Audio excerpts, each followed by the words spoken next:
What happens when you demand a black woman give up her first-class seat? What if you and a complicit flight attendant tell her to move to the back of the plane simply because a white high-status passenger wants her spot? You might get away with it.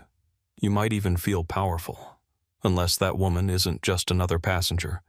What if she's the one who signs every paycheck? What if she owns the airline? The words hang in the air, a promise of justice to come. A story of entitlement meeting its match of prejudice colliding with unexpected power.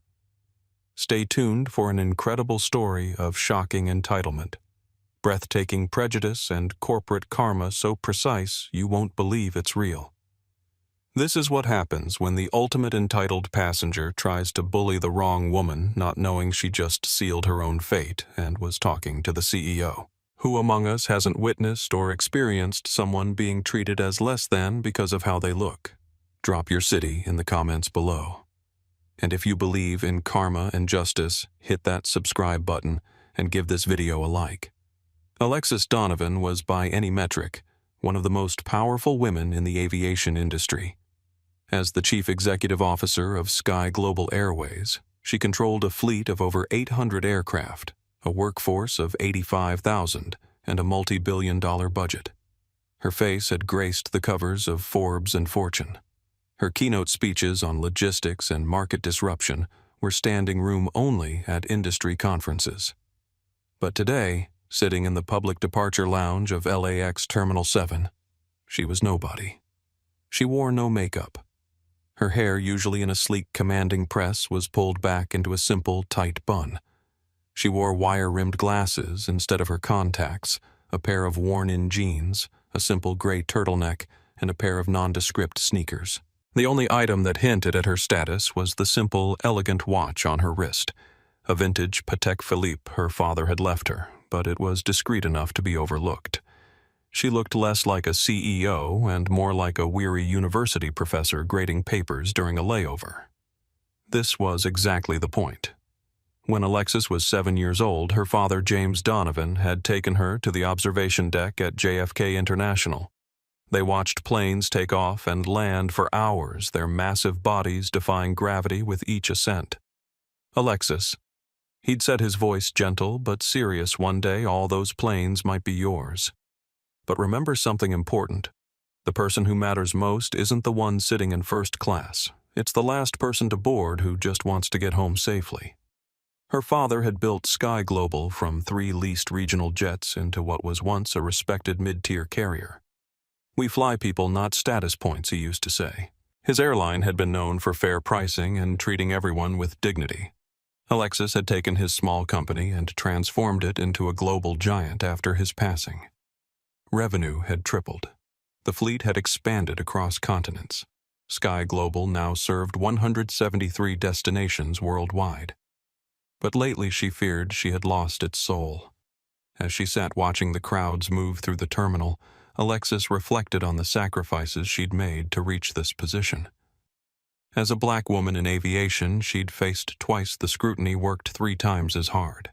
In boardrooms full of older white men, she'd been mistaken for the secretary, the caterer, even the cleaning staff. She'd been told to tone down her ideas, to be less aggressive when she was merely being assertive. She'd overcome it all, climbing steadily upward, proving her worth with data strategy and unwavering determination. But the higher she climbed, the further she felt from her father's vision. Now she was on a mission to reclaim it. Sky Global Airways was in trouble. Not financially, not yet, but culturally. The stock was stable, the revenue charts pointed upward, but customer satisfaction scores were plummeting.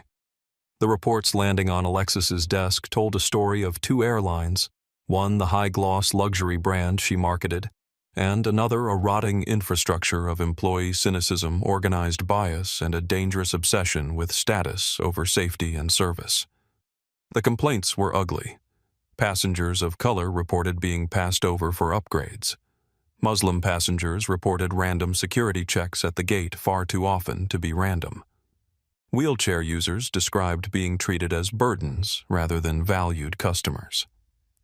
And a disturbing number of reports mentioned a culture of entitlement among the senior flight crews who saved the best service for passengers in the platinum executive tier while treating standard economy passengers with thinly veiled disdain. Like I was invisible, one passenger wrote until a white businessman in a suit asked for the same thing, and suddenly they could see again. Another review: I've been flying Sky Global for 20 years. Never once have I been upgraded despite my loyalty points. I watched as the gate agent upgraded 3 white passengers who had less status than me. When I asked about it, I was told there must be a glitch in the system. A flight attendant's anonymous feedback. We're told unofficially to prioritize the right kind of customers for the best service. Everyone knows what that means, but nobody says it out loud. This was not the airline her father had built. This was not the company Alexis had promised to lead with integrity. So she was pulling an undercover boss move, but without the cameras. She had booked a multi-leg journey under an assumed name, Sarah Jones, on her own airline LAX to JFK to London back to Dallas.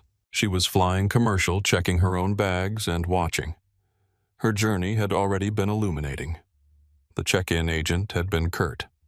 The baggage handler she watched through the window had thrown her bag onto the conveyor belt with such force she winced. And now, in the public lounge, she saw a Sky Global gate agent snap at an elderly couple who asked a simple question about boarding zones. She diligently typed notes into a locked file on her phone. LAX T7 Gate 72B. Agent name, P. Lopez hostile tone, no eye contact, clear. Lack of empathy, needs immediate retraining. Her flight, SG-451 to JFK, was in first class. She always flew first on these audits because it was where the company's best service was supposed to be. It was also, paradoxically, where the worst behavior often festered. The first-class cabin was a microcosm of the status-obsessed culture she was trying to dismantle. She watched the platinum executive line begin to form a self-important huddle of people who had already been pre-boarding for 10 minutes.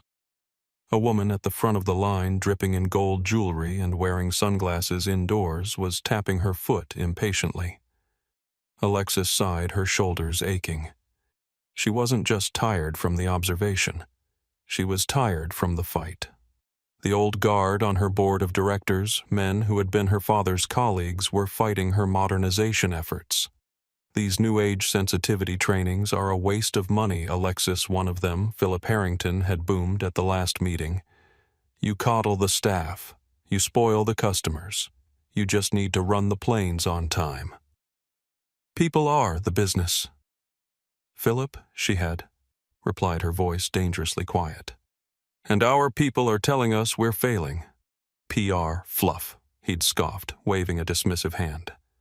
This trip was her ammunition. She wasn't just collecting anecdotes. She was collecting the data to save her father's legacy from the very people who claimed to protect it.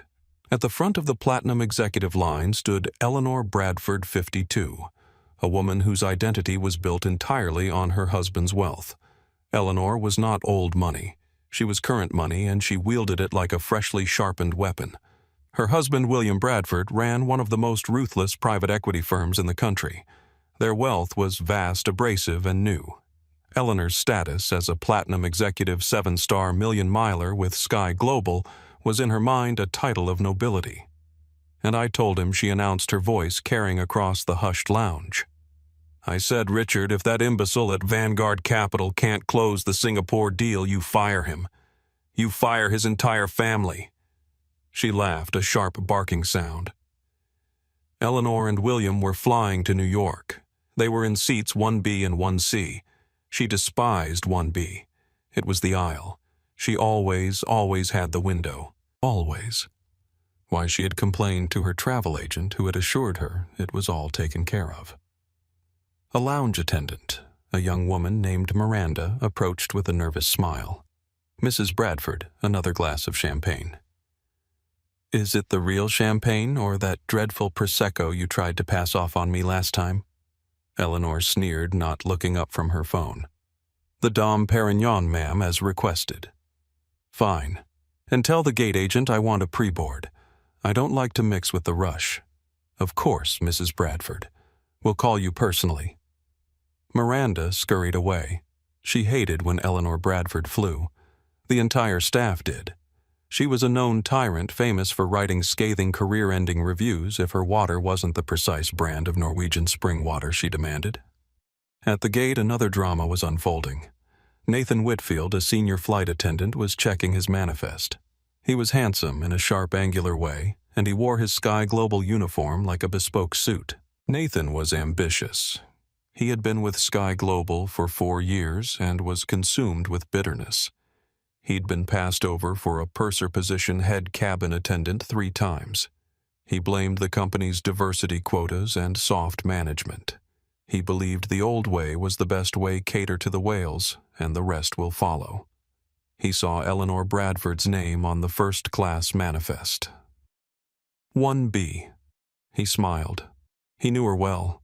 She was demanding, yes, but she was also a direct line to the people who mattered. Impress her, and a good word might get back to management. He also saw her husband, William Bradford, in 1C. Big whales. Then he looked at 1A. Sarah Jones. He'd never heard of her. No status, no special requests, and nobody important probably used points to upgrade.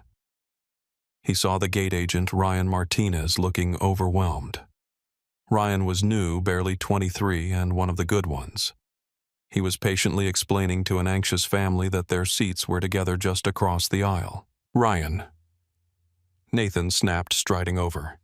"We need to fix a seating issue in first." Ryan looked up, startled. "What's wrong?" Nathan lowered his voice. "Mrs. Bradford needs 1A. It's her preferred seat. She's 7-star platinum." Ryan frowned. "But 1A is occupied. A Ms. Jones. She checked in online yesterday." Nathan's smile was thin. "So move her. Put her in premium economy or give her a travel voucher. Find a way." "But that's against policy," Ryan protested. "We can't downgrade without—" "Listen," Nathan cut him off. "Mrs. Bradford spends more on this airline in a month than you make in a year. Who do you think management wants us to keep happy? Some nobody or a 7-star? Ryan swallowed. I'll see what I can do." "Don't see. Do. Or I'll note it in your performance review." As Nathan walked away, Ryan felt a knot in his stomach. This wasn't the job he had signed up for. This wasn't the way people should be treated. But he needed this position. His mother's medical bills weren't going to pay themselves. He looked at the manifest again. Sarah Jones. 1A. He had a bad feeling about this. Now, boarding first-class cabin 1. The voice droned over the PA. Alexis stood up, blending into the small crowd. Just another face. She pulled her simple roller bag behind her and walked toward the gate, toward the flight that would change everything. As she approached the boarding gate, she noticed Ryan Martinez looking at her with a strange expression. He glanced down at his manifest, then back up, a conflict evident in his eyes. "Ms. Jones?" he asked hesitantly. "Yes, that's me." Alexis smiled warmly, handing over her boarding pass. Ryan seemed to be wrestling with something. Is this your first time flying with Sky Global?" "No," she replied simply. "But it's been a while." He nodded, scanning her pass. "Well, welcome back. We have you in seat 1A. That's window first row." "Thank you," Alexis said, sensing his discomfort. "Is something wrong with my seat?" No, he said quickly. "It's all good. Enjoy your flight." As she walked down the jetway, Alexis made another note on her phone. Ryan seemed like a good kid in a bad situation. Something was definitely off. The plane was a Boeing 787, one of the newest in Sky Global's fleet. Alexis had personally overseen its acquisition 2 years ago. She knew every detail of its construction, from the composite fuselage to the advanced environmental controls. But today she was experiencing it as a passenger, not as the CEO who had signed the $280 million purchase order. She found her seat in 1A and settled in. The first-class cabin was half empty, the typical pre-boarding chaos still to come. She stored her bag carefully, took out her book, a biography of her father's hero aviation pioneer Bessie Coleman, and placed it on her lap. A young flight attendant approached her name tag reading Sophia Ramirez. She smiled genuinely. "Welcome aboard, Ms. Jones. Can I get you a pre-departure beverage? Water juice or champagne water would be lovely." "Thank you," Alexis replied. Sophia nodded and moved to the galley. Alexis watched her work, noting her careful attention to detail and genuine demeanor. Another note went into her phone: F.A. Sophia Ramirez.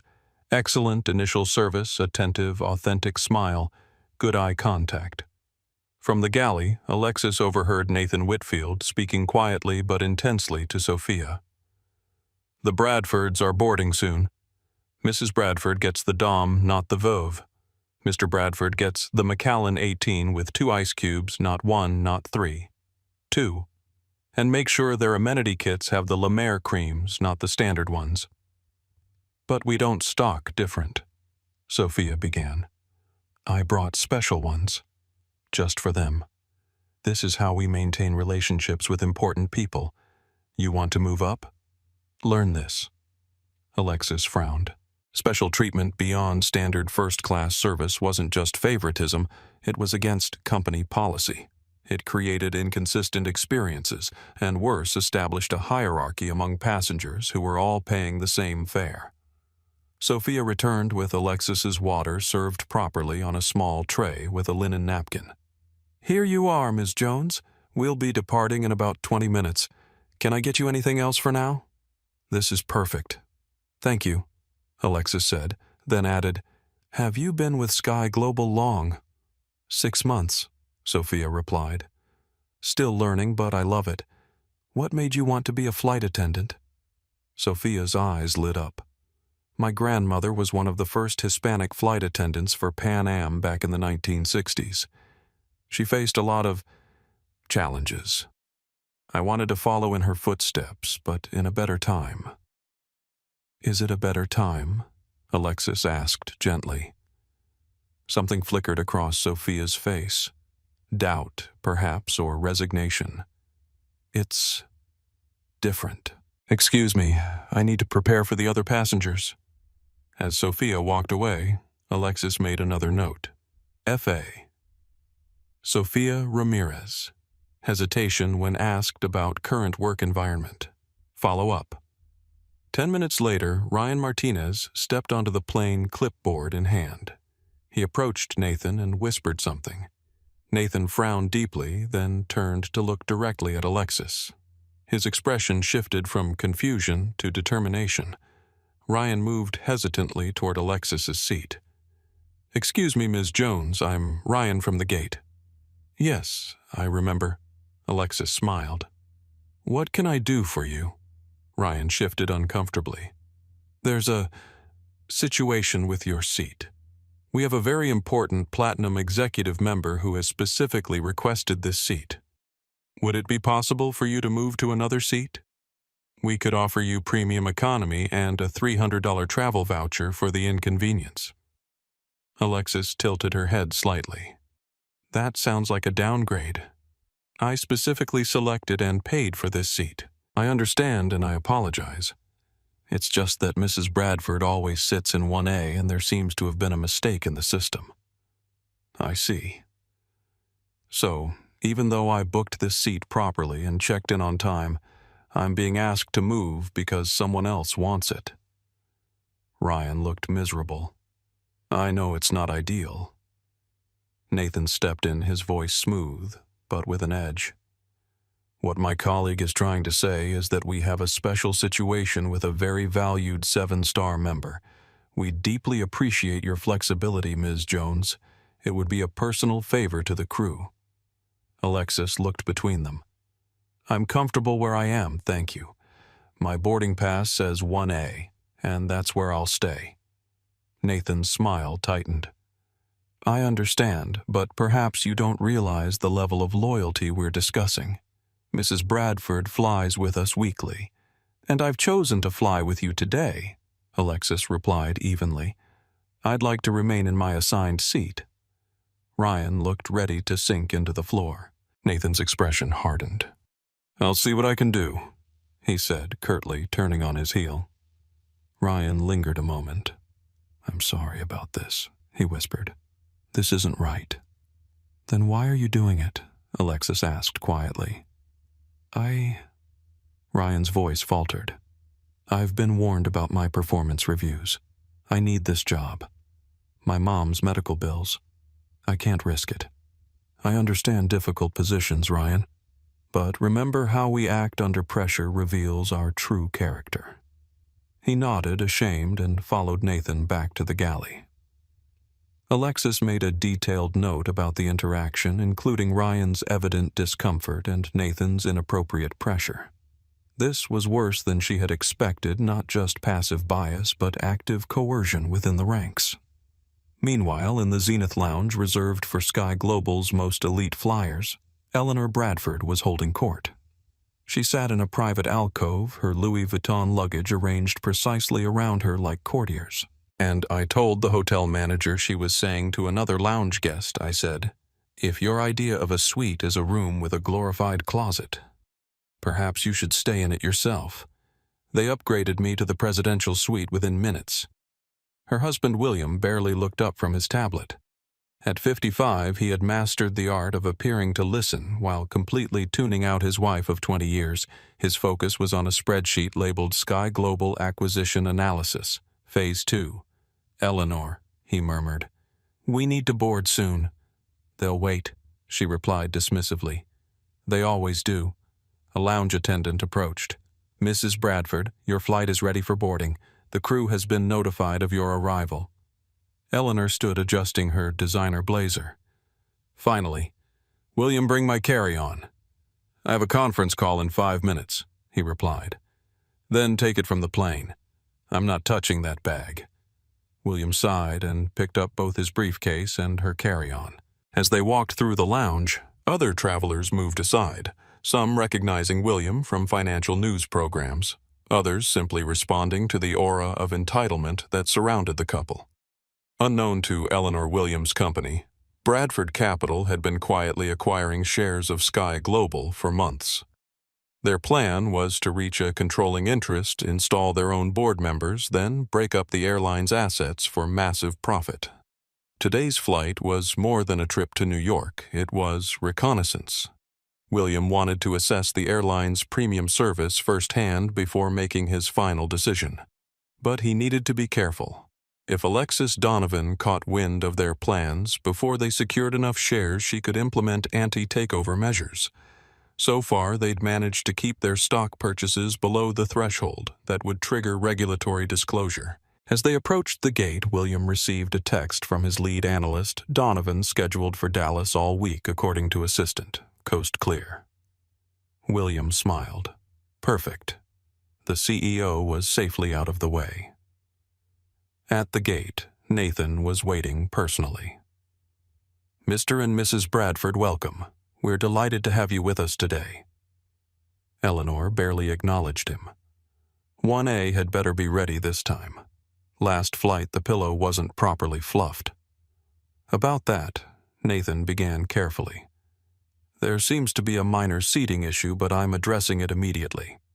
We'll have you settled in 1A momentarily." Eleanor stopped cold. "What do you mean, issue? I specifically told my assistant to confirm 1A. Someone else was assigned that seat through an automated system error," Nathan explained smoothly. Ms. Jones. I'm working on relocating her." "Well, work faster," Eleanor snapped. "I don't care where you put her as long as she's out of my seat." William looked uncomfortable. "Eleanor." "If it's already occupied, don't start, William. I sit in 1A, always. It's the only way I can tolerate these flights." They proceeded down the jetway. Eleanor's heels clicking sharply against the floor, the sound like a countdown to confrontation. Back on the plane, Nathan was strategizing. This wasn't just about keeping a demanding passenger happy, it was about his career. Eleanor Bradford was friends with Philip Harrington on the board. A complaint from her could sink him. A commendation could finally get him the promotion he'd been denied. "Sophia," he said tersely, "prepare the Bradfords' special amenity kits and beverages.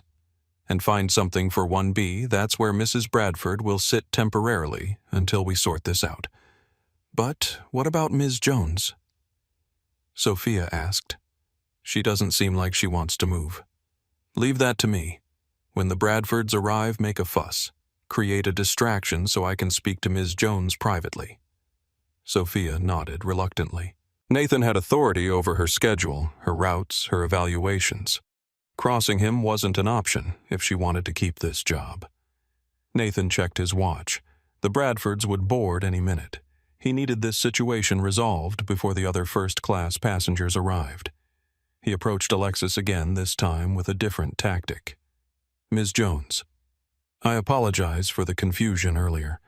I've spoken with my supervisor and we'd like to offer you an upgraded experience in our premium economy cabin, plus a $500 travel voucher and our sincere apologies." Alexis looked up from her book. "That's still a downgrade from what I've paid for. I'm comfortable here, thank you." Nathan's professional veneer slipped slightly. "Mrs. Bradford is one of our most loyal customers. She specifically requires this seat for medical reasons." "Medical reasons?" Alexis raised an eyebrow. "That wasn't mentioned before. What medical condition requires seat 1A specifically?" Nathan faltered. "It's confidential, but very serious. If it's medical, shouldn't it be documented in the reservation system? I didn't see any seat blocking when I selected it yesterday." Nathan's jaw tightened. "Sometimes these special arrangements are handled personally." "I see," Alexis said. "So there's no actual medical necessity, just preference." "Ms. Jones, I'm trying to be reasonable here. Mrs. Bradford's comfort is a priority for this airline. And what about my comfort? Or that of any other passenger who follows the rules and books properly?" Before Nathan could respond, there was a commotion at the cabin entrance. Eleanor and William Bradford had arrived. Eleanor surveyed the first-class cabin like a general inspecting disappointing troops. Her gaze locked on Alexis in 1A, and her expression soured. "Nathan," she said loudly, not caring who heard. "Why is someone in my seat?" Nathan moved quickly to her side. "Mrs. Bradford, we're working on it. If you could take 1B temporarily." "1B." Her voice rose. "I specifically requested 1A. I always sit in 1A." William placed a restraining hand on her arm. "Eleanor, please. It's just a seat." She shook him off. "It is not just a seat. It is my seat. I've flown over 1,000,000 miles with this airline. I deserve respect." Other passengers were boarding now, the awkward scene becoming a public spectacle. Sophia tried to intervene, offering champagne to the Bradfords, but Eleanor waved her away. "I'm not sitting anywhere until this is resolved." Nathan nodded nervously. "Of course, Mrs. Bradford. Let me handle it." He turned to Alexis, his voice now less friendly, more commanding. "Ms. Jones, I need to insist that you relocate. We have a situation that requires your cooperation." Alexis closed her book slowly and looked directly at Eleanor, then at Nathan. "What exactly is the situation that I'm being asked to give up my properly booked seat because someone else wants it?" Eleanor stepped forward. "Do you know who I am?" "I don't believe we've been introduced," Alexis replied calmly. "I am Eleanor Bradford. My husband and I have Platinum Executive 7-star status. We've flown over 2 million miles with Sky Global. I always sit in 1A. "I'm Sarah Jones," Alexis replied. "I booked my ticket, selected my seat, and checked in on time. I'm sitting where my boarding pass says I should be." Eleanor's face flushed with anger. "This is outrageous." "Nathan, do something." Nathan stepped closer to Alexis, his voice low but hard. "Ms. Jones, I don't want to involve the captain, but if you continue to be uncooperative, I will have no choice. This could delay the flight for everyone." William Bradford, looking increasingly uncomfortable with his wife's behavior, attempted to defuse the situation. "Eleanor, please. Let's just take 1B and 1C today. No, Eleanor snapped. I get airsick unless I'm by the window. She can move. She's nobody. The words hung in the air, revealing the ugly truth beneath the veneer of medical necessity and loyal customer rhetoric. It wasn't about loyalty or health. It was about power, about who was deemed worthy and who wasn't. Alexis sat motionless, her face a careful mask. But inside she was cataloging every word, every micro-expression building the case that would soon transform her airline. Mrs. Bradford, she said evenly, I understand you're accustomed to getting your way, but I'm not moving from my assigned seat. Eleanor turned to Nathan, her voice imperious. I want her removed from the plane. Now. Nathan hesitated, aware they were crossing into dangerous territory. Removing a passenger without cause could trigger FAA penalties. But Eleanor Bradford's influence could end his career with one phone call. Ms. Jones, he said, his tone now openly hostile. I need to ask you one last time to cooperate. If not, I'll need to involve the captain and security. Alexis looked at him steadily. Are you threatening to have me removed because I won't give up my rightfully assigned seat to another passenger who simply wants it? I'm informing you of protocol for uncooperative passengers, he replied stiffly. Interesting. Please do involve the captain. I'd like to hear the official Sky Global policy on this matter. As Nathan reached for the interphone to call the cockpit, Sophia Ramirez watched with growing alarm. This wasn't right. The woman in 1A had done nothing wrong. She caught Alexis's eye, an unspoken apology in her expression. In that moment, Alexis made a decision. This had gone far enough. It was time to end the charade, but not before Nathan and Eleanor dug themselves in a little deeper. The standoff in first class had drawn the attention of every passenger boarding the plane. People slowed as they passed, some openly staring, others pretending not to notice while catching every word. Captain James Wilson, a 20-year veteran pilot with Sky Global, had been alerted to a situation in the cabin. He'd worked with Nathan before and knew the flight attendant's tendency to escalate minor issues, especially when high-status passengers were involved.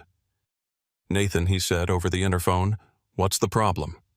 We have an uncooperative passenger in first class refusing to accommodate a platinum executive member's seating needs. The captain sighed. Is this a safety issue? Not exactly, but then handle it without me.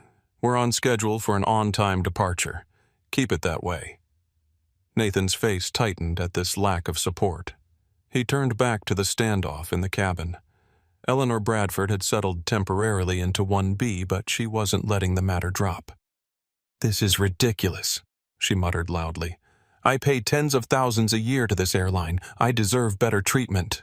William had taken 1C and was already on his phone, seemingly trying to distance himself from the drama. But Alexis noticed he kept glancing her way, assessing, calculating. Nathan, Eleanor called. I've just texted Philip Harrington on your board of directors. He wants to know why I'm being disrespected on his airline. At this, Nathan paled slightly. Philip Harrington was old guard powerful, with direct influence over promotions and firing. This was escalating beyond a simple seating dispute. Alexis watched it all unfold with calm detachment. Every statement, every threat was being mentally recorded. The mention of Harrington was particularly interesting evidence of how certain board members were perpetuating a culture of special treatment and intimidation. Sophia approached with pre-departure beverages. Champagne for you, Mrs. Bradford, she offered. The Dom Perignon, not that other swill, Eleanor replied without looking up. And for you, Ms. Jones. Sophia continued, her voice professional but with a hint of extra warmth. Water is fine, thank you, Alexis replied with a smile. Eleanor snorted. At least she knows her place with beverage choices. Sophia stiffened but said nothing, moving away to serve other passengers. Alexis made another mental note. Eleanor's comment. Sophia's reaction, the clear discomfort of nearby passengers, all of it building a picture of a toxic culture that had been allowed to fester. Nathan returned, leaning close to Alexis's seat. "Ms. Jones, the situation has escalated. Mrs. Bradford has contacted a board member. I'm giving you one last chance to cooperate before this affects your future flying privileges with Sky Global." Alexis looked at him with genuine curiosity. "Are you threatening to place me on a blacklist because I won't give up my assigned seat? I'm informing you of potential consequences for your continued disruption." "Interesting. And is this standard Sky Global policy to threaten passengers who sit in their assigned seats?" Nathan's patience was visibly wearing thin. "Mrs. Bradford is a special case." "Why? Because she's white, wealthy, connected." "What exactly makes her more entitled to my seat than I am?" The bluntness of the question, especially the reference to race, caused Nathan to step back as if struck. Several nearby passengers murmured. Someone had started recording with a phone. That's not what I said." Nathan stammered, suddenly aware of the audience. "This has nothing to do with race. Then what does it have to do with... Please explain to me and everyone listening why I should give up my seat." Nathan looked to Eleanor for support, but she was typing furiously on her phone, presumably updating Harrington on the situation. William Bradford finally intervened, leaning across his wife. "Ma'am, perhaps we could discuss this reasonably. My wife has certain preferences. We'd be happy to compensate you personally for the inconvenience. You want to pay me to give up my seat?" Alexis clarified. "If that would resolve this situation, yes. Name your price." "My price," Alexis said slowly, "is dignity and respect." "Can you put a dollar amount on that?" Mr. Bradford William looked genuinely perplexed. This wasn't how these situations usually resolved in his experience. Money typically fixed everything. An older white passenger across the aisle, Joseph Turner, spoke up. "I was a pilot for 40 years before I retired. Never once did we remove a passenger from their assigned seat just because someone else wanted it. This isn't right." "Thank you, sir," Alexis acknowledged. "But I believe they're prepared to make an exception in my case." Nathan looked increasingly uncomfortable as more passengers began to openly watch and comment. This was spiraling out of control. "We need to push back from the gate soon," he said tightly. "Mrs. Bradford, perhaps just for this flight, no." Eleanor cut him off. "I've spoken to Philip. He's calling the head of operations now. She'll be removed." Alexis raised an eyebrow. "Removed for what exactly?" "For being difficult," Eleanor snapped. "For not knowing your place." The mask slipped completely with those words. A collective intake of breath came from those close enough to hear. Sophia, returning to collect glasses, nearly dropped her tray. "My place," Alexis repeated softly. "And where exactly do you think that is, Mrs. Bradford?" The confrontation had reached a breaking point. Nathan's phone buzzed a text from his supervisor in operations: "Handle Bradford situation now. Harrington is breathing down our necks." Nathan straightened his uniform and approached Alexis once more, but this time his demeanor had changed. There was no more pretense of courtesy. "Ms. Jones, I need you to gather your belongings and follow me to another seat." "No," Alexis said simply. "This isn't a request. It's a directive from airline management." "Based on what authority?" "As senior cabin crew, I have the authority to reassign seats for the comfort and convenience of all passengers." "The comfort and convenience of all passengers," Alexis emphasized. "Or just those with connections to your board of directors?" Nathan's jaw tightened. "Ms. Jones, if you don't comply, I'll be forced to—" "To what?" Alexis interrupted. "Have me removed on what grounds I've created no disturbance. I've threatened no one. I've simply sat in my assigned seat." Eleanor stood up suddenly. "This is absurd. Move now." She pointed to the back of the plane. "Go sit with your kind in economy. This isn't the place for you." The racial undertone was unmistakable. Several passengers gasped. William tugged at his wife's sleeve, mortified. "Eleanor, for God's sake," he hissed. But she was beyond caring about appearances. "I've had enough of this charade. Nathan, call security. She needs to be removed." Nathan hesitated. Eleanor's overt prejudice had changed the dynamic. This was no longer about airline policy or customer satisfaction. This was about discrimination, plain and simple. Sophia stepped forward. "Nathan, we can't do this. It's wrong." "Stay out of it," he snapped. "This isn't your concern." "It absolutely is my concern," Sophia countered, her voice shaking but determined. "We're supposed to treat all passengers with respect. This goes against everything in our training." Nathan glared at her. "Consider yourself written up for insubordination. Now step back." Ryan Martinez, who had been watching from the galley, moved forward as well. "She's right, Nathan. This isn't policy. It's not right. Both of you back to your stations," Nathan ordered. "I'm handling this." Turning to Alexis, he made one final attempt. "Ms. Jones, this will be easier for everyone if you cooperate. We can make this worth your while." Alexis looked him directly in the eye. "I'm not moving, and I suggest you think very carefully about your next action." Eleanor had had enough. She pushed past Nathan and stood over Alexis, pointing a manicured finger. "Move. 1A is not for you, Mrs. Bradford." Alexis replied calmly, "You're the kind of person who thinks first class is about the seat. It's not. It's about character. And right now, everyone on this plane can see which one of us belongs here." Eleanor's face contorted with rage. She reached for Alexis's book, snatching it from her lap. "Get out of my seat, you." Nathan grabbed Eleanor's arm. "Mrs. Bradford, please, we can't." Eleanor shook him off and turned back to Alexis. "Do you know who my husband is? Do you know what he could do to you with one phone call?" "No," Alexis replied. "But I know what I can do to this airline with one phone call. Would you like to see?"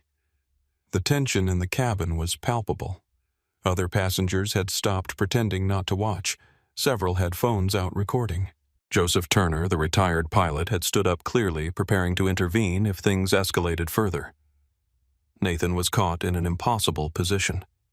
Eleanor Bradford's behavior had crossed multiple lines, but her connections made her untouchable, or so he thought. Sophia and Ryan were openly defying his authority, undermining his control of the situation, and the woman in 1A remained calmly immovable, showing no signs of intimidation. This has gone far enough, he decided. He picked up the cabin phone again.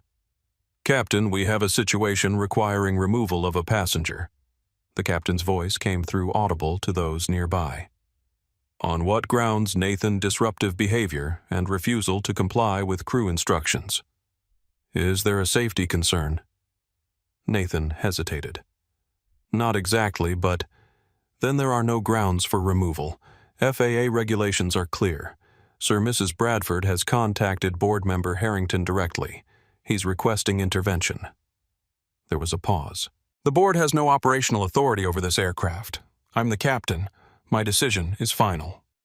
Nathan's face flushed with embarrassment and anger. He hung up the phone roughly.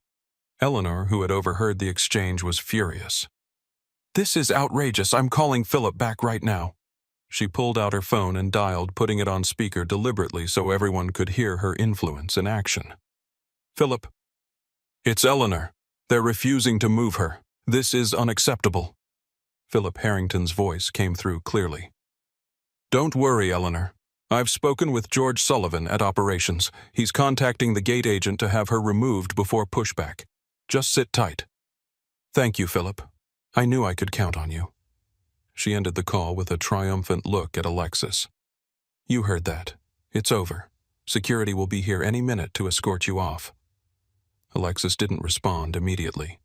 Instead, she reached for her own phone. "What are you doing?" Eleanor demanded.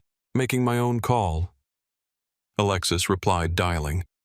"As I mentioned, I also know some people." The phone rang twice before being answered. Alexis put it on speaker. Jessica. It's me. A woman's professional voice responded immediately. Yes, Ms. Donovan. What can I do for you? Eleanor frowned at the name discrepancy, but was too focused on her victory to register its significance. I'm on SG 441 to JFK.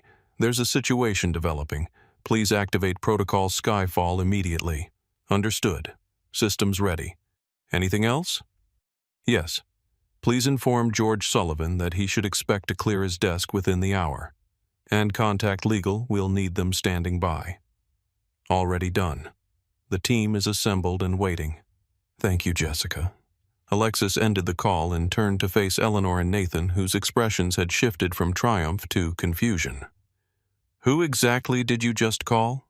Nathan asked suspiciously. My assistant Alexis replied. Jessica Hernandez, Chief of Staff at Sky Global Airways Executive Offices. Nathan's face drained of color. What did you just say? Eleanor scoffed. Nice try. Pretending to know people. Your bluff won't work. Alexis smiled for the first time since the confrontation began. She reached into her bag and pulled out a small leather case. From it, she extracted a business card and handed it to Nathan. He read it, then read it again, his hands beginning to tremble. What does it say? Eleanor demanded. What's going on? Nathan handed her the card, his voice barely audible. It says, Alexis Donovan, Chief Executive Officer, Sky Global Airways. The revelation landed like a thunderclap in the cabin. Eleanor Bradford's face went from flushed anger to ashen shock in seconds. William Bradford, who had been half listening while typing on his phone, froze mid-keystroke. That's impossible, Eleanor stammered. Alexis Donovan is in Dallas. All week. We checked. Clearly, Alexis replied, your intelligence needs updating. Nathan Whitfield looked like he might faint. Ms. Donovan, I didn't know. Evidently, Alexis cut him off, her voice still calm but now carrying undeniable authority. And that was precisely the point, Mr. Whitfield. Around the cabin, whispers spread like wildfire. She's the CEO.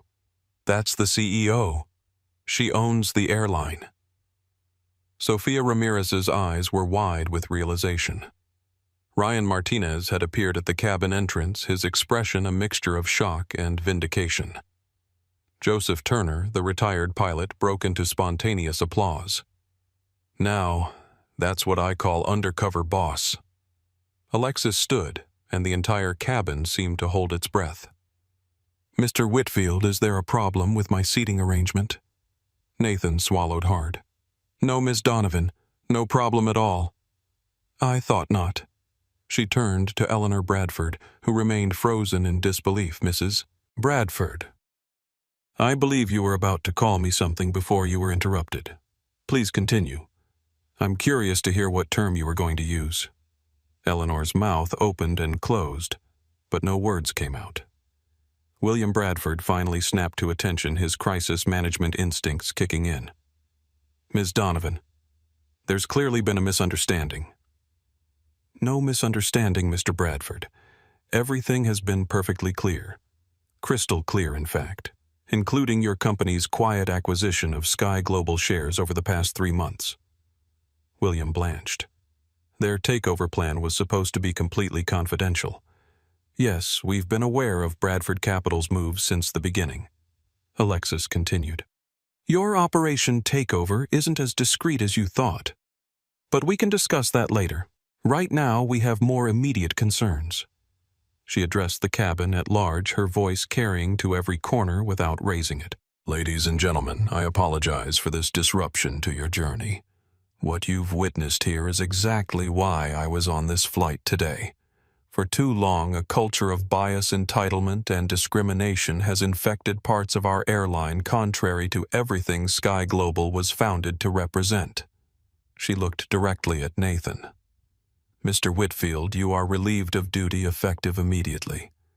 Please gather your belongings and exit the aircraft.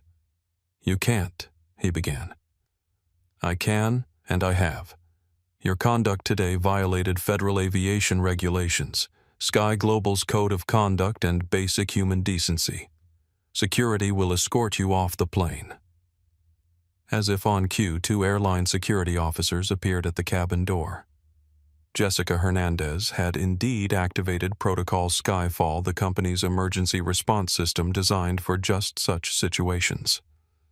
Ms. Ramirez Alexis continued, "Please take over as lead cabin attendant for this flight." Sophia straightened her expression, determined. "Yes, Ms. Donovan." Alexis turned back to the Bradfords. "As for you, Mrs. Bradford, your platinum executive status is permanently revoked. You are no longer welcome on any Sky Global flight." Eleanor finally found her voice. "You can't do that.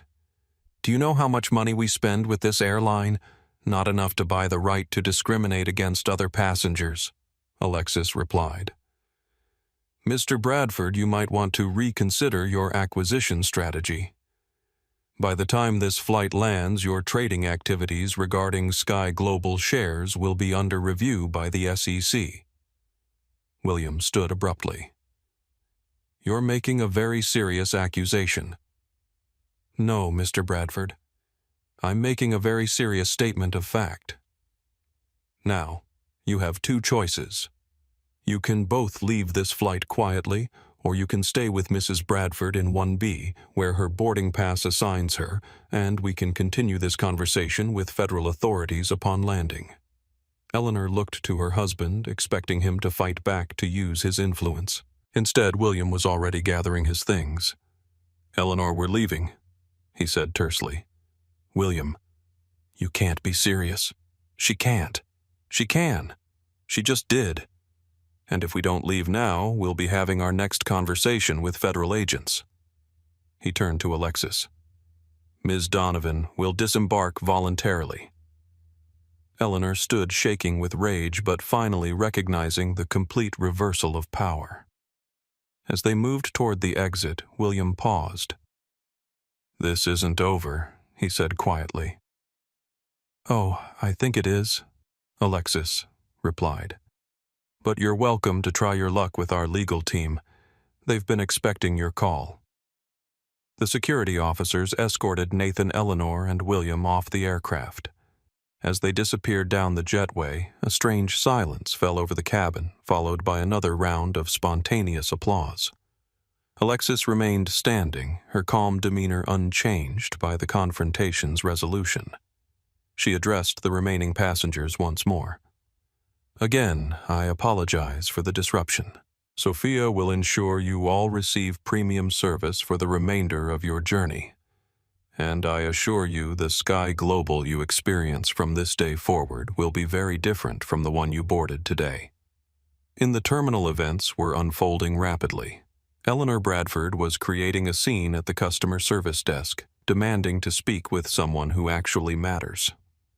William Bradford, meanwhile, was on his phone with his legal team, his face grim as he received news about the SEC inquiry that had miraculously materialized in the past 30 minutes. Nathan Whitfield sat alone in a corner staring at his phone as it filled with messages from colleagues who had somehow already heard about his dismissal. His career in aviation, built over 9 years, had imploded in less than 20 minutes. Back on the aircraft, the mood had transformed. Sophia moved through the cabin with graceful efficiency, treating each passenger with equal respect and warmth. Ryan assisted in economy class, making a point to check on a family with young children who had seemed stressed during boarding. Alexis observed it all, making notes on her phone. This wasn't just about punishing bad behavior. It was about recognizing and nurturing the right instincts in employees who could lead the cultural transformation. As the plane reached cruising altitude, Alexis noticed a young woman across the aisle watching her with undisguised curiosity. After a moment's hesitation, the woman leaned over. "Excuse me, Ms. Donovan, I'm Mia Torres from the Harvard Business Review. I'm actually on my way to interview you tomorrow at your office in New York." Alexis smiled. "It seems you've gotten a preview of our discussion topic, organizational culture and leadership in action." Mia nodded. I couldn't have scripted a better case study. Would you mind if I asked a few questions now off the record? Go ahead. Was this planned? The undercover evaluation. The evaluation was planned. The confrontation was not, but it provided exactly the evidence I needed. And the Bradfords. Did you know about their connection to your board? We've been monitoring Philip Harrington's outside contacts for some time. The Bradford connection was a known variable. Their attempt to acquire controlling interest in Sky Global, however, required direct confirmation. Mia looked impressed. So this was both a culture audit and a counter-corporate espionage operation? Alexis smiled slightly. Let's just say I believe in efficiency. Their conversation was interrupted by a gentle chime as Sophia's voice came over the PA system. Ladies and gentlemen, I'm Sophia Ramirez, your lead flight attendant for today's journey to New York. I want to personally thank you for flying with us and to assure you that everyone on this aircraft will receive our full attention and respect. If there's anything we can do to make your flight more comfortable, please don't hesitate to ask. The sincerity in her voice was unmistakable. Passengers exchanged glances, many smiling at this departure from the usual scripted announcements. Alexis nodded approvingly. Sophia had natural leadership qualities. With the right mentoring, she could go far. Ms. Donovan Mia continued what happens next. For the airline, I mean. A complete recalibration, Alexis replied. What you saw today wasn't an isolated incident. It was symptomatic of a cultural drift away from our founding principles. My father built Sky Global on the belief that everyone deserves dignity in the skies. Somewhere along the way, we lost sight of that. And you believe you can change it. I know we can. Because despite what you witnessed today, there are far more Sophias and Ryans in our company than there are Nathans and Harringtons. They've just been operating in a system that rewarded the wrong behaviors. Change the system, and you free people to do what's right. Mia nodded thoughtfully. I'd like to include this in our interview tomorrow if that's all right. I look forward to it. As Mia returned to her work, Alexis's phone buzzed with another message from Jessica Bradford Capital stock down 4% in after-hours trading. Rumors of SEC investigation spreading. William Bradford has canceled his meetings in New York and is returning to Dallas tonight. Alexis smiled slightly. William Bradford was discovering the hard way that attempting to take over her airline had been a critical miscalculation. While the plane continued toward New York, events on the ground were accelerating. At Sky Global's headquarters in Dallas, Jessica Hernandez had convened an emergency meeting of the executive team. As you've all heard by now, she began CEO Alexis Donovan experienced firsthand the cultural issues we've been tracking. She's authorized immediate implementation of the True Sky Global initiative. The executives exchanged glances.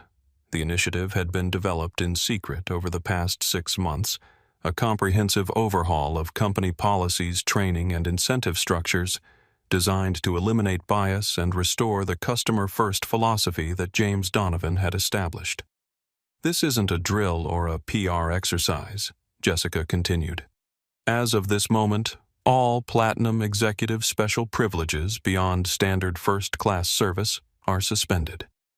The status-based upgrade algorithm is being replaced with the new equity-balanced system, and the board's preferred customer list is being permanently deleted from our database.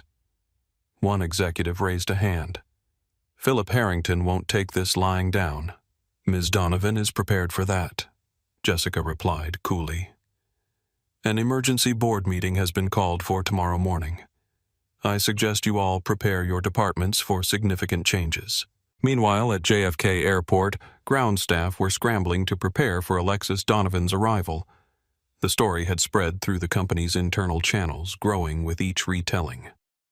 By the time SG-451 was halfway to New York, everyone from baggage handlers to executive lounges knew the CEO was coming, and that she was on the warpath. Back on the plane, Alexis used the quiet time to finalize her strategy. The confrontation had provided perfect justification for the sweeping changes she'd been planning. With passenger videos already circulating online, the narrative was taking shape organically. Sky Global's CEO takes stand against discrimination on her own airline. Sophia approached with a fresh bottle of water. Ms. Donovan will be beginning our descent into JFK in about 30 minutes. Is there anything you need before then? Thank you, Sophia. I'm fine, but I would like to speak with you after we land. I think you have a future beyond the cabin if you're interested.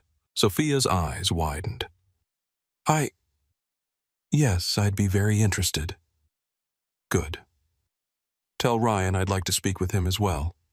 As Sophia moved away, Alexis turned her attention to her phone where messages were still pouring in. The most significant came from the chair of Sky Global's board, Elaine Fisher. Alexis' news of today's events has reached the entire board. Philip Harrington is making noise, but he's isolated. The majority stands with you. We await your full briefing tomorrow. This was the support Alexis needed. Elaine had been her father's closest ally on the board and had championed Alexis's appointment as CEO 5 years ago. With her backing, even Harrington's old guard faction couldn't stop what was coming. The plane began its descent into New York, the sprawling city appearing through breaks in the clouds. Alexis looked out at the skyline and felt a renewed sense of purpose. Today had confirmed her suspicions and provided the catalyst for change. Tomorrow would begin the transformation of Sky Global into the airline her father had always envisioned. As the wheels touched down at JFK, the cabin erupted in spontaneous applause, partly for the smooth landing, but mostly, Alexis suspected, for the drama they had all witnessed. People loved seeing justice in action, especially when it involved the powerful being held accountable. Sophia's voice came over the PA system. Ladies and gentlemen, welcome to New York's John F. Kennedy International Airport. Local time is 2:45 p.m. and the temperature is 72 degrees. On behalf of Captain Wilson and the entire crew, I want to thank you for flying with Sky Global today. We know you have choices when you fly, and we're grateful you chose us. Please remain seated with your seatbelts fastened until the captain turns off the seatbelt sign. She paused, then added something unscripted. And thank you for being part of a historic flight. We hope to see you again on the new Sky Global. As the plane taxied to the gate, Alexis saw something unexpected through the window. A small gathering of Sky Global's staff waiting on the tarmac. Word had spread faster than she anticipated. The transformation was already beginning. The Sky Global Airways boardroom in Dallas was tense the following morning. 14 board members sat around the polished mahogany table, dividing roughly into two factions, those aligned with Philip Harrington and the Old Guard, and those supporting Alexis Donovan's vision for the company. Alexis sat at the head of the table, Jessica Hernandez at her side. Across from her, Philip Harrington, 70, with silver hair and an expression of barely contained fury, drummed his fingers on the table's surface. This emergency meeting of the Sky Global Airways Board of Directors is now in session, announced Elaine Fisher, the board chair. Our agenda today concerns yesterday's events on Flight SG-451 and the subsequent actions taken by CEO Alexis Donovan. Philip Harrington couldn't contain himself. What Alexis has done is reckless and unauthorized. She's launched a so-called initiative without board approval, fired a senior employee without due process, and antagonized one of our most valuable customers. Are you referring to Eleanor Bradford? Alexis asked calmly. The passenger who demanded another customer be removed because of her own prejudice. I'm referring to a platinum executive 7-star who, along with her husband, spends hundreds of thousands of dollars with this airline annually, I see. Alexis nodded to Jessica, who activated the boardroom's display screen. Before we continue, I think the board should see exactly what happened yesterday. The screen filled with composite footage from multiple passenger videos showing the confrontation from various angles. Eleanor Bradford's voice came through clearly. Go sit with your kind in economy. This isn't the place for you. The racial undertone was unmistakable. Several board members shifted uncomfortably in their seats. The video continued, showing Nathan Whitfield's attempts to move Alexis despite her valid ticket, his threat to involve security, and finally the revelation of Alexis's identity. When the video ended, the room was silent. Even Philip Harrington seemed temporarily at a loss for words. "This is what Sky Global has become," Alexis said quietly. "A place where wealth and connections trump dignity and respect, where staff feel empowered to discriminate if the customer demanding it has enough status points." Elaine Fisher spoke up. "Philip, did you instruct operations to remove a passenger based on Eleanor Bradford's request?" Harrington's face flushed. "I merely suggested that a valued customer's preferences should be accommodated. By removing another passenger from their assigned seat," Elaine pressed. "Based on what criteria?" "It wasn't about criteria. It was about keeping an important customer happy." "So you admit it?" Alexis interjected.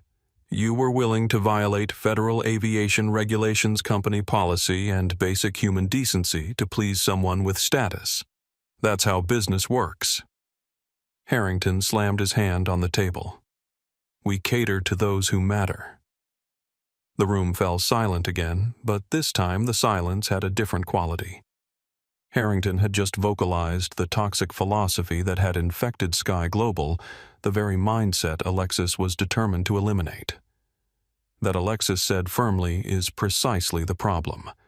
And it's why I've implemented the True Sky Global initiative immediately without delay for board deliberation. She distributed tablets to each board member containing the complete initiative documentation. This comprehensive plan addresses the cultural rot that's infected our company. It reaffirms our commitment to treating every customer with dignity and respect, regardless of status. It overhauls our training, evaluation, and promotion practices to reward integrity over obsequiousness. And it establishes clear, immutable standards of conduct that apply to everyone from baggage handlers to this boardroom. Harrington scoffed. "This is nothing but PR fluff disguised as reform. It will alienate our highest value customers and devastate our revenue." Actually, Alexis countered our analysis suggests the opposite. She nodded to Jessica, who changed the display to show a detailed financial projection. "What you're seeing is the financial impact of our current culture. Customer complaints up 32% year over year. Employee turnover up 28%. Legal settlements for discrimination claims up 47%. And most tellingly, first-time customer retention down 23%. She advanced to the next slide. "We're bleeding new customers because they experience the toxic culture on their first flight and choose not to return. Meanwhile, we're coddling a small percentage of high-status customers who demand increasingly preferential treatment, driving up operational costs and staff turnover." The data was compelling. Several board members who had seemed skeptical were now studying the projections with concern. "The True Sky Global initiative isn't just ethically right, it's financially necessary," Alexis continued. "We're not eliminating premium services. We're eliminating the entitlement culture that's destroying our company from within." Elaine Fisher addressed the board. "I've reviewed the initiative in detail. It represents a return to the founding principles of Sky Global established by James Donovan. It's both morally sound and strategically smart."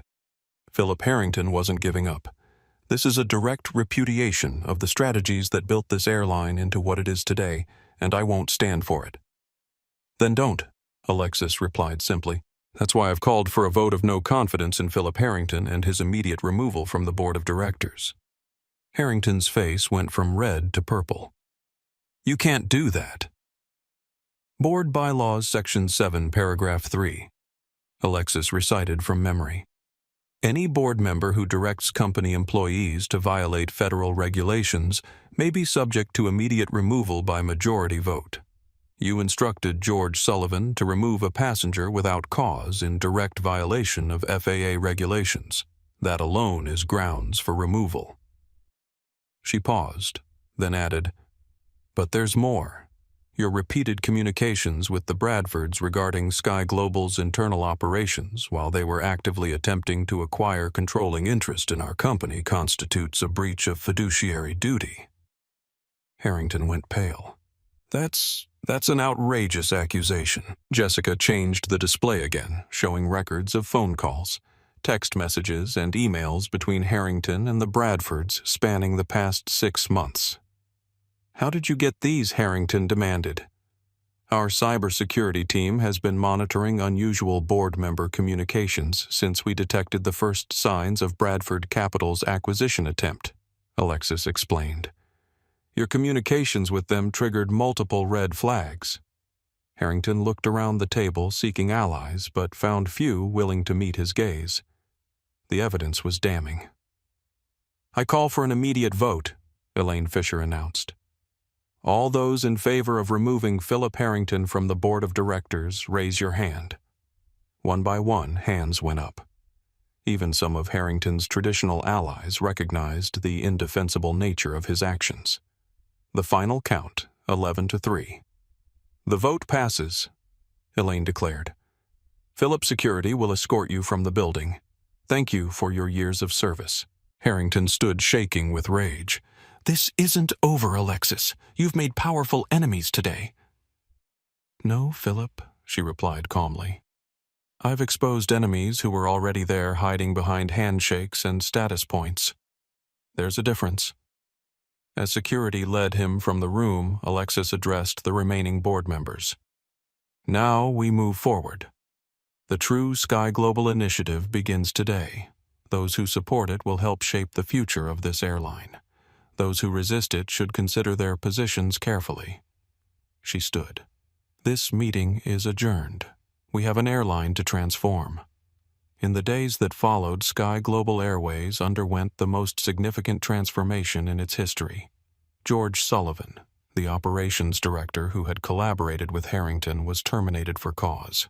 His entire management team was placed under review, with several members subsequently removed for fostering a culture of discrimination and preferential treatment. The company's training programs were completely overhauled under Sofia Ramirez's guidance. Every employee, from executives to baggage handlers, underwent new training focused on dignity, respect, and equitable treatment for all customers. Ryan Martinez led the reform of gate procedures, eliminating the preferential boarding lanes that had created visible hierarchies among passengers. First class and premium customers still boarded first, but without the ostentatious segregation that had previously defined the process. Most controversially, Alexis eliminated the Platinum Executive 7-star status tier entirely. The highest status level was renamed simply Frequent Flyer Plus, and its benefits were carefully recalibrated to provide genuine travel enhancements without creating a class of untouchable whales who could demand special treatment.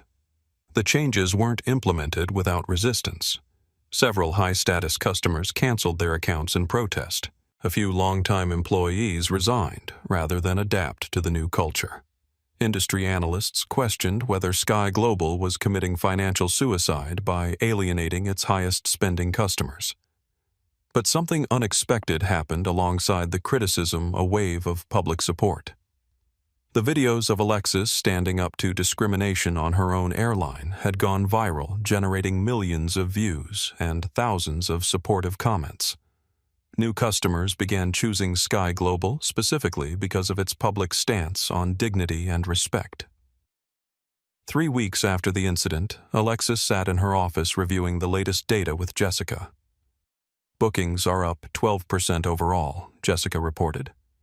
We've lost about 8% of our ultra-high status customers, but we've gained 17% in new business. Employee applications have increased by 40%. And our satisfaction scores are trending upward for the first time in 3 years. And the Bradford situation, Alexis asked. William Bradford's attempted takeover has collapsed. The SEC investigation into their trading activities has scared off their investment partners. Bradford Capital's stock is down 23% since the news broke. Alexis nodded. And Eleanor's social media has not been kind. She's resigned from 3 charity boards after other members threatened to leave if she stayed. Their country club membership is reportedly under review. I take no pleasure in their downfall, Alexis said quietly. But actions have consequences, especially when they're built on prejudice and entitlement. She stood and walked to the window overlooking the Dallas skyline. Have Sophia and Ryan arrived yet? They're waiting in the conference room, along with the other team members you requested. Good. It's time to begin Phase 2. In the large conference room, a diverse group of employees from all levels of the company waited. Sophia and Ryan sat together, still somewhat amazed by their rapid ascent from frontline employees to corporate change agents. Beside them were representatives from every department: baggage handling, catering, maintenance, finance, marketing, and HR. Alexis entered and took her place at the head of the table. Thank you all for coming. You're here because you've demonstrated the values that will define the new Sky Global. Together, we're going to build something remarkable, an airline that treats every customer and employee with dignity without sacrificing excellence or profitability. She activated a display showing the company's original logo from her father's era, alongside a slightly modernized version. This is our new identity, a return to our roots, but with eyes firmly on the future. Our tagline, Sky for All. The meeting lasted 4 hours as they mapped out the next phases of transformation. When it concluded, Alexis asked Sophia and Ryan to stay behind. I want to thank you both again, she said once they were alone. Your courage that day made all of this possible. We just did what was right, Sophia replied. Which is precisely why you're now leading our training reform. Integrity can't be taught as effectively as it can be modeled. You both model it beautifully. Ryan shook his head in amazement. 3 weeks ago, I was afraid to speak up because I needed my job. Now I'm helping reshape the entire company. It's surreal. It's what happens when organizations value the right things, Alexis said. When we prioritize character over status, amazing transformations become possible both for companies and for individuals. She walked them to the door. Get some rest. Tomorrow we continue building the airline my father always envisioned and that our customers deserve. William Bradford sat in his corner office at Bradford Capital watching his company's stock price continue its steady decline. The SEC investigation had found enough questionable trading activity to warrant a formal inquiry, sending investors fleeing. His phone rang his personal line, which almost never happened during business hours. William Bradford, he answered curtly.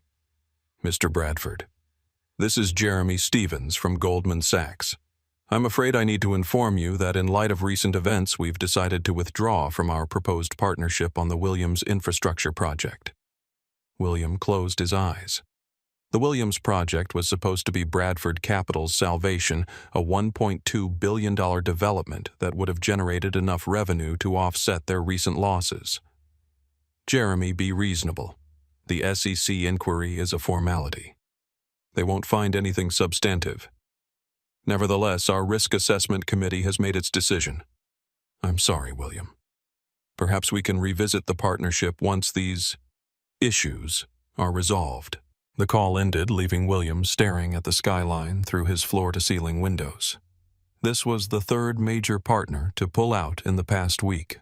The attempted Sky Global takeover had backfired catastrophically, and it was all because his wife couldn't accept sitting in 1B instead of 1A. Eleanor had barely left their Dallas mansion since the incident. After the videos went viral, she'd become a social pariah overnight. Airline Karen was the kindest of the names she'd been called online. Their children had begged them to stay off social media completely.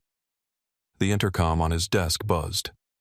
Mr. Bradford, your wife is online too.